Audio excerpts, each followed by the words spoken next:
Live on the programme now, the Treasury Minister has joined us, Alfred Cannan. Good morning, Mr. Cannan. Good morning, John.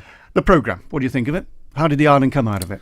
Well, I think we need to get some balance back into the argument, rather than what's been a fairly one-sided, perhaps distorted programme, picking on individual items of documents, and some dating back up to 14 years, and probably has left a very unfair perception of the Isle of Man, certainly the Isle of Man that I know.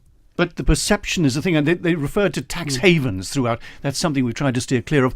Tax havens is now back in the headlines, referring to us. And I think that what the programme failed to recognise was the progress that we've made and the commitments that we've made over the last few years. And in fact, even just this year, and without hammering... Wasn't what he was setting out to do, though, well, was it? no, but hammering home the message that we are now an early adopter and undertaking the common reporting standards, automatically exchanging information with tax authorities around the globe, that we signed the beneficial ownership. We signed up to beneficial ownership, implemented that, and that we've signed a major international treaty for the first time. The Isle of Man standalone has signed an international treaty around base erosion profit shifting.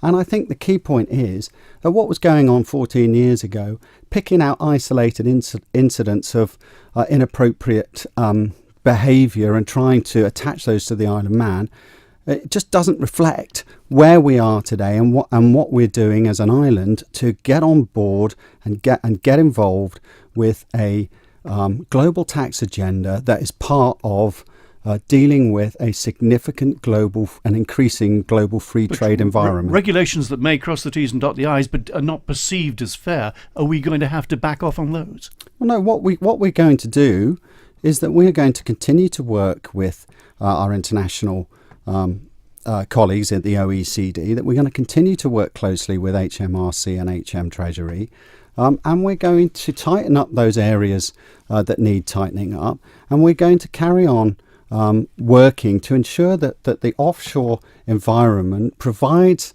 the right frameworks for proper conduits for international business to take place. And bear in mind that this perception that somehow you can hide your money over here or abusively avoid or evade taxes is something that is now being firmly put to bed, and we have to recognise that the advantages for inward investment into onshore countries through the offshore environment, and we need to work together to try and resolve some of the issues around that.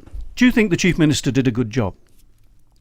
I think that we have handled a very difficult situation in the right way. Mr. Quayle came over well? Mr. Quayle is continuing to present a very strong case for the Isle of Man, and will continue to do so as we go further down the line, not only in dealing with any fallout from this, but continuing to engage as is right, with the United Kingdom on a variety of matters. If you'd been sitting in his chair in the Panorama studio, would you have handled it differently?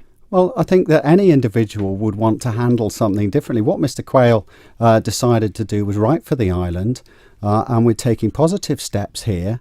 And we have to stand up and fight our corner, because nobody else is going to do it for us. And we are the focus of a media storm at the moment. Doubtless the headlines will change and move away, but in the background, some of the implications from this will have to be dealt with. I think what's important is that we reassure our international partners, who along with everybody else may be left with a very different impression of the Isle of Man, that we are fully on board with meeting our international standards, fully on board in complying with our commitments, whether that's customs and excise agreements or international common reporting standards or beneficial ownership, and that we're going to continue to engage with the international community to help ensure that the offshore finance world has a proper, respected place in a global free trade market. Treasury Minister, thank you very much for joining us this morning.